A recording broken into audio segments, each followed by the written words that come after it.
তেখেতে কি কৈছে একচুৱেলি শুনক এজন মানুহ পাকিস্তানৰ লগত জড়িত কথা তেখেতে ৰাইজৰ আগত ব্যক্ত কৰিছে আপোনালোকৰ আগত ব্যক্ত কৰিছে তাতে ইছ্যু ডাইভাৰ্টৰ কথা ক'ত আহিলে এইটো ৰাজনৈতিক কথা নহয় ন এইটো নিৰ্বাচনৰ কথা নেকি এইটো এজন মানুহ পাকিস্তানৰ লগত জড়িত এইটো কথাটো তেখেতে এতিয়া এইকাৰণে নকওঁ বুলি কৈছে ইছ্যু ডাইভাৰ্ট হ'ব তে কি ইছ্যু এই ইছ্যুৰ কাৰণে তেখেতে SIT দিছে নেকি SIT দিয়াৰ অৰ্থ হ'ল যে আমাৰ এজন সাংসদ আমাৰ কংগ্ৰেছৰ সভাপতি পাকিস্তানৰ লিংক থকা বুলি তেখেতে এটা অপবাদ আনিছিলে তেখেতৰ আগত এতিয়া একোই নাই একো দিব নোৱাৰা কাৰণে তেখেতে কৈ আছে যে এতিয়া দিলে ইছ্যু ডাইভাৰ্ট হ'ব ইছ্যু ডাইভাৰ্টৰ বস্তুটো হ'ল আপোনালোকৰ এটা পলিটিকেল কথা কিন্তু পাকিস্তানৰ লিংক থকা কথাটো কোনো পলিটিকেল কথা নহয় এইটো এটা বেলেগ ভাৰতৰ সাৰ্বভৌমত্বৰ কথা তা ভাৰতৰ সাৰ্বভৌমত্বৰ কথা ক'ব যাওঁতে ইছ্যুৰ কথাটো ইয়াতে অহাটো অপ্ৰয়োজনীয় সকলোতকৈ ডাঙৰ কথা হ'ল মুখ্যমন্ত্ৰীৰ ওপৰত যিটো আস্থা থাকিব লাগে তেখেত অসমৰ এতিয়া গাৰ্জেনজনৰ ওপৰত অসমৰ ৰাইজৰ বিশেষকৈ গাঁৱে ভূঞে থকা আমাৰ আদৰণীয় মাতৃ সমাজ তেখেতসকলৰ আস্থা মুখ্যমন্ত্ৰীৰ ওপৰত থাকিবলগীয়া আস্থা এই আস্থা নোহোৱা হৈছে কাৰণটো কি কাৰণ তেখেতে এনেধৰণে মিছা কথা কৈ আছে ৰাইজে বুজি পাই গৈছে আমাৰ গাঁৱৰ ৰাইজে বুজি পাইছে চহৰৰ ৰাইজ বাদ দিয়ক গাঁৱৰ ৰাইজে বুজি পাইছে যে তেখেতে মিছা কথা কৈ আছে আৰু তেখেতৰ ওপৰত সেইকাৰণে বিশ্বাসযোগ্যতাটো নোহোৱা হৈছে আৰু তাৰ কাৰণে কৈছোঁ যে তেখেতে যি হিচাপত SITৰ কথা কৈ আছে সেই SITৰ সকলো কথা মিছা হিচাপে পৰিগণিত হ'ব ডিফৰ্মেশ্যন কেছটো দেখক আমি ডিফৰ্মেশ্যন কেছ কিয় কৰিম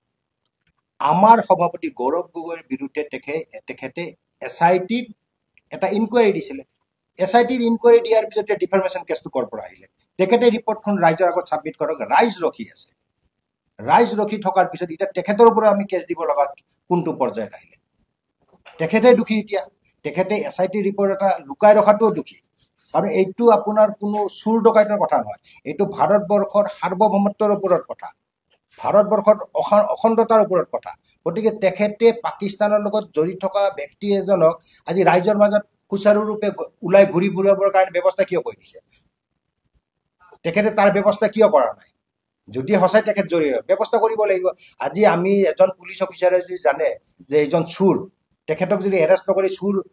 অপেনলি যদি ঘূৰি ফুৰিবৰ কাৰণে ব্যৱস্থা কৰে যে পুলিচ অফিচাৰজন দোষী হয় সেই হিচাপে চাব গ'লে ইয়াতে আমাৰ মুখ্যমন্ত্ৰী দোষী আৰু পাকিস্তানৰ লগত জড়িত আমি মুখ্যমন্ত্ৰীৰ নামটোহে আনিম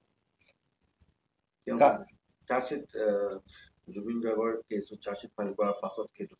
কৰিব আছে জুবিন গাৰ্গদেৱৰ চাৰ্জশ্বিটৰ লগত গৌৰৱ গগৈ ডাঙৰীয়াৰ চাৰ্জশ্বিটৰ কোনো আমি যোগসূত্ৰই দেখা নাপাওঁ যদি তেনেকুৱা কথা আছে তেনেহ'লে অৰুণোদয় আঁচনি নিযুত মইনা আঁচনিৰ দৰে SITও আঁচনি বুলি তেখেতে ডিক্লিয়াৰ কৰক যে অসমত তেখেতে SITৰ আঁচনি এটা ওলাই দিছে কেতিয়াবা গৌৰৱ গগৈ কেতিয়াবা জুবিন গাৰ্গৰ জাষ্টিছ ফৰ জুবিন গাৰ্গৰ যিটো নেকি আমি জাষ্টিছ বিচাৰি আছোঁ তাৰপিছত নিশ্চয় আকৌ তেখেতে কিবা এটা কোনোবা এটা ক্ষেত্ৰত ৰাজনৈতিকভাৱে SIT আনিব জোনমণি ৰাভাৰ ক্ষেত্ৰতো তেখেতে SIT দিছে গতিকে এতিয়া অসমৰ মুখ্যমন্ত্ৰী SIT আঁচনিৰ মুখ্যমন্ত্ৰী হিচাপেহে পৰিগণিত হ'ব গৈ আছে অসমৰ মুখ্যমন্ত্ৰী হিমন্ত বিশ্ব শৰ্মাই আমাৰ অসম প্ৰদেশ কংগ্ৰেছ কমিটিৰ সভাপতি গৌৰৱ গগৈৰ বিৰুদ্ধে পাকিস্তানী লিংকৰ যি অভিযোগ আনিছে যি SITৰ কথা তেখেতে কৈছে সেই কথাবিলাক আমি শুনি আছোঁ আৰু 10 ছেপ্টেম্বৰত তেখেতে কৈছিলে যে সম্পূৰ্ণ বিৱৰণ SITৰ বিৱৰণ আপোনালোকক মাতি সংবাদ মাধ্যমক মাতি তেখেতে জনাব কিন্তু 10 ছেপ্টেম্বৰ পাৰ হয় আজি আমি নৱেম্বৰ মাহত আহিলোঁ আৰু কিছুদিন আগতে তেখেতে ক'লে যে প্ৰথম আমাৰ ঈশ্বৰৰ পুত্ৰ জুবিন গাৰ্গৰ মৃত্যুৰ SIT ৰিপৰ্ট দিয়াৰ পিছতে আমাৰ সভাপতি গৌৰৱ গগৈৰ SIT ৰিপৰ্ট দিব কিন্তু এইবিলাক ভিত্তিহীন কথা কয় তেখেতে অসমৰ ৰাইজক এটা বেলেগ দিশলৈ লৈ গৈ আছে তেখেতৰ এফিচিয়েঞ্চি একেবাৰে নোহোৱা হৈছে বিশেষকৈ তেখেতে যে কৈছে যে আমাৰ সভাপতি গৌৰৱ গগৈ ডাঙৰীয়া পাকিস্তানৰ লিংক তেখেতৰ হাতত আহি পৰিছে SITয়ে তেখেতক ৰিপৰ্ট দিছে তেখেতে লুকাই কিয় ৰাখিছে কাৰণ এইটো কোনো ৰাজনৈতিক কথা নহয় এইটো ভাৰতবৰ্ষৰ সাৰ্বভৌমত্বৰ কথা তেখেতে যেতিয়া নেকি মুখ্যমন্ত্ৰী হৈছিলে তেখেতে ভাৰতৰ সংবিধানৰ নামত শপত খাই কৈছিলে ভাৰতবৰ্ষৰ সাৰ্বভৌমত্বৰ ওপৰত তেখেতে কোনো বিষয়ত কম্প্ৰমাইজ নকৰে কিন্তু যদি আমাৰ সভাপতি গৌৰৱ গগৈ সঁচাই যদি পাকিস্তানৰ লগত লিংকত আছিলে তেখেতৰ যদি SIT ৰিপৰ্টে আহিছে তেখেতে চুপচাপে কিয় বহি আছে আমি জানো গৌৰৱ গগৈ কোনো পাকিস্তানী লিংক তেখেতৰ হাতত নাই তেখেতে ৰাইজক আবুৱা ভৰা কথা কয় এটা ৰাজনৈতিক মাইলেজ ল'বৰ কাৰণে কাম কৰিছিলে আজি প্ৰমাণ হৈ গৈছে তেখেতৰ আগত একো নাই আৰু তেখেতে যি হিচাপে ৰাইজক কৈছে ৰাইজৰ ওচৰত তেখেত দায়ী ইয়াতে দুটা কথা আহি পৰিছে প্ৰথম কথা তেখেতে কথাটো লুকাইছে তেখেতৰ হাতত SITৰ কোনো ৰিপৰ্ট গৌৰৱ গগৈৰ ক্ষেত্ৰত কোনো মেজৰ কোনো তেখেতৰ বিৰুদ্ধে একো নাই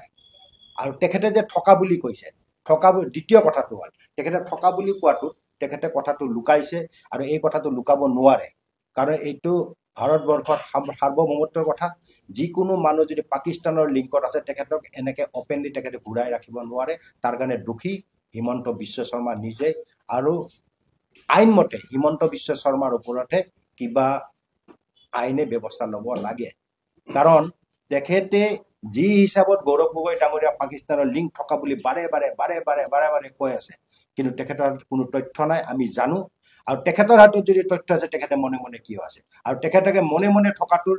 কাৰণে তেখেত নিজেই দোষী কাৰণ তেখেতে পাকিস্তানৰ লগত তেখেতেই জড়িত যেন আমাৰ অনুমান হৈছে কাৰণ পাকিস্তানৰ মতে তেখেতে চলি আছে পাকিস্তানৰ লগত আমাৰ এজন ভাৰতবৰ্ষৰ নেতা জড়িত থকা বুলি তেখেতে কৈ আছে আৰু এইটো পাকিস্তানৰ কাৰণে তেখেতে সহায় কৰি আছে আৰু তেখেতেহে আমাৰ পাকিস্তানৰ লগত লিংকত থকা বুলি অনুমান হৈছে আৰু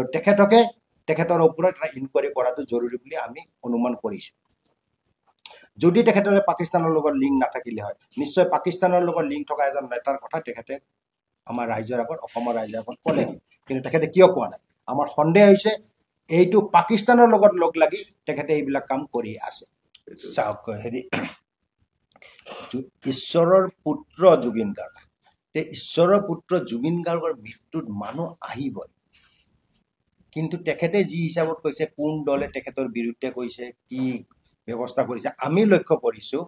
জুবিন গাৰ্গৰ ওপৰত যিখিনি মানুহে তেখেতৰ ওপৰত গৈ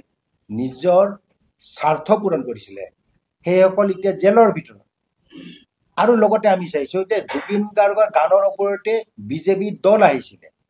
গতিকে অহা ইলেকশ্যনত যেনেকৈ শ্যাম কানু মহন্ত সিদ্ধাৰ্থ শৰ্মা জেলৰ ভিতৰত ঠিক তেনেকৈ দেখা পাব এই বিজেপি দলেও জুবিন গাৰ্গৰ গানেৰে চৰকাৰখন অসমৰ ৰাইজৰ মাজত আনিছিলে ঠিক তেনেদৰে শ্যাম কানু মহন্ত সিদ্ধাৰ্থ শৰ্মাৰ দৰে